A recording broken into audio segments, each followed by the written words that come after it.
I hope you're well. We had another winner last week. I think that makes it 3 winners out of 4 weekends. Tom Bradshaw duly doing the business in Walsall's defeat.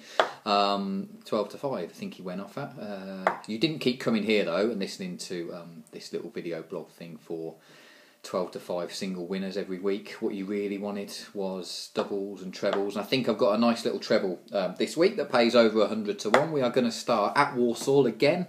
Colchester, the visitors this weekend, a game that I'll be at.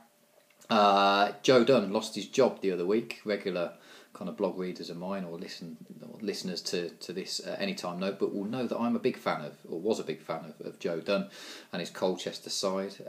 He lost his job, I think probably, he was due. I mean, I could point to the 5 defeats that they've had this season already and the standard of teams that they come up against. Again, they've had a tough fixture list for me. Peterborough, Doncaster. Was a cup exit to Charlton as well. I think they lost to Bristol City in that run as well. Draw at Oldham, I think, on opening day. They've had a difficult run, and Sanchez is only just coming back from injury. But I found myself kind of making excuses like that for most of last season, I think. So you've got to draw a line somewhere, and I guess Colchester fans will be better placed than me to decide whether or not he was due to lose his job. But such is the case. They still scored in 4 of their 5 league defeats, though, which I think is an interesting angle. When we look at their visit to Walsall, if you were looking for, a drop off in standards, I suppose, from the teams that they faced so far, then perhaps Walsall could be at the current form that they're in. A good friend of mine on Twitter, Alex Walton, flagged up George Moncur a couple of weeks ago. A young lad on loan from West Ham in the centre of that Colchester midfield, and the number of shots that he was having on goal. He's opened his account already this season, a couple of goals, and the talk at the time was, they were just about to face like Peterborough and Doncaster, and we thought, well, maybe it's best we save it for a team that are maybe going to give up a few more chances. So here we are this weekend. The trip to Walsall looks right up his street, and he goes off at a decent price as well. So we'll put up George Moncur in that Colchester midfield at 15-2. Next up, Peterborough, who host Port Vale. A disappointing exit, I think, for Peterborough, if you saw that game against Leyton Orient in the Johnson Pate Trophy midweek. Good news is that they're still scoring goals, which they proved, and that they host a Vale side that are yet to keep a clean sheet this season.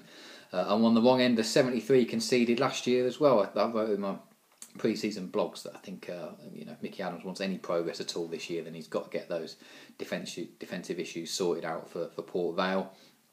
Some real kind of good options. Another option for Peterborough up front, kind of recognised in the signing of Luke James the other week. He come on and got a goal.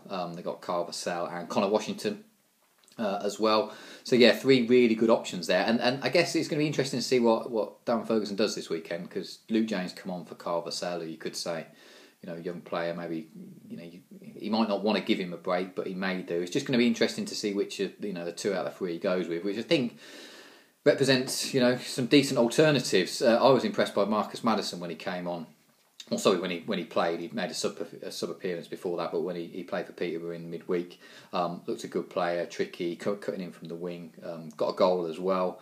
Had a decent year with Gateshead as well. He's actually scored 14 goals. He kind of moved just after a couple of games for Gateshead this season, but 14 goals in the calendar year, which I know some of them were at a lower level, but I'm pretty sure not many players are at that level. I think it offers a decent alternative for someone who is kind of young and can definitely get at this Vale defence, which we know is poor. 12-5, like I say, a decent alternative to that front 3 who are kind of averse to trying to pick out which of the 2 start out of the 3. So we'll put up Marcus Maddison at 12-5 for Peterborough as they host Vale.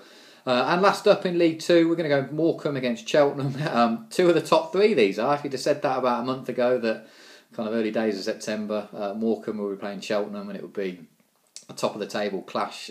You wouldn't have got many backers at any sort of odds for that to be the case. Cheltenham take interest just here. Superb comeback against Tranmere a couple of weeks ago, but more importantly, they followed up with 2 decent wins. They beat Hartlepool, plus they beat Oxford in midweek as well. Again, we just talked about Peterborough's options. Some really decent options, I think, for Mark Yates and this Cheltenham side. Terry Gordon and Byron Harrison have been doing most of the starting up front early part of the season, but he's brought in John Marquis, who played for Portsmouth last season, wasn't it? And this young lad, Kobe Arthur, who's coming on loan from Birmingham, scored 4 in 6. 5 of those have been sub-appearances. The decent pick here is that he started in the midweek JPT win over Oxford and scored again.